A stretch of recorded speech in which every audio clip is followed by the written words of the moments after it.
మొన్న ఆర్సీబీ మీద 4 ఓవర్లలో 19 పరుగులు 3 వికెట్లు. టీ20లో అదిరిపోయే గణాంకాలు ఇవి. ఇంకేముంది, player of the match award ఇచ్చేశారు. మళ్ళీ నిన్న హైదరాబాద్ సన్ రైజర్స్ మీద 4 ఓవర్లలో కేవలం 17 పరుగులే, 4 వికెట్లు తీశాడు. ఇది ముందు మ్యాచ్ కంటే దిమ్మ తిరిగిపోయే ప్రదర్శన. మరి player of the match award ఇవ్వకుండా ఉంటారా? ఈ ఐపీఎల్ సీజన్లో హైదరాబాదీ మియా సిరాజ్ భయ్యా చేస్తున్న అదిరిపోయే పర్ఫార్మెన్స్ ఇది. వరుసగా 2 మ్యాచ్ల్లో 2 సార్లు ప్లేయర్ ఆఫ్ ది మ్యాచ్ అవార్డులు అందుకున్నాడు సిరాజ్. నిన్న మ్యాచ్లోనైతే కెవ్వు కేక. అసలు టాస్ గెలిచి బౌలింగ్ తీసుకున్న జీటీ కెప్టెన్ శుభ్మాన్ గిల్ ధైర్యాన్ని సపోర్ట్ చేస్తూ సొంత పిచ్పై హైదరాబాదీ మియా సిరాజ్ భాయ్ చెలరేగిపోయాడు. తనకు బాగా తెలిసిన గ్రౌండ్లో తన జట్టు గుజరాత్ మురిసిపోయేలా బౌలింగ్ చేశాడు.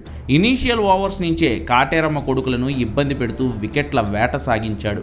మొదటి ఓవర్ చివరి బంతికి హెడ్ను అవుట్ చేసి తన 3వ ఓవర్లో మరో ప్రమాదకరమైన ఓపెనర్ అభిషేక్ శర్మ వికెట్టు తీసి మ్యాచ్ను జీటీ వైపు తిప్పేశాడు. ఇక తన ఆఖరి ఓవర్లో అనికేత్ వర్మ, సిమర్జిత్ సింగ్ వికెట్లు తీసుకుని 4 ఓవర్లలో కేవలం 17 పరుగులు మాత్రమే ఇచ్చి 4 వికెట్లు తీయడం ద్వారా సన్ రైజర్స్ను చావు దెబ్బతీశాడు సిరాజ్ మియా. హెడ్ వికెట్ తీయడం ద్వారా ఐపీఎల్లో 100 వికెట్ల క్లబ్లోనూ చోటు సంపాదించాడు. ఈ సీజన్లో ఇప్పటివరకు 9 వికెట్లు తీసుకుని ప్రస్తుతం పర్పుల్ క్యాప్ రేస్లో 2వ ప్లేస్లో ఉన్నాడు సిరాజ్.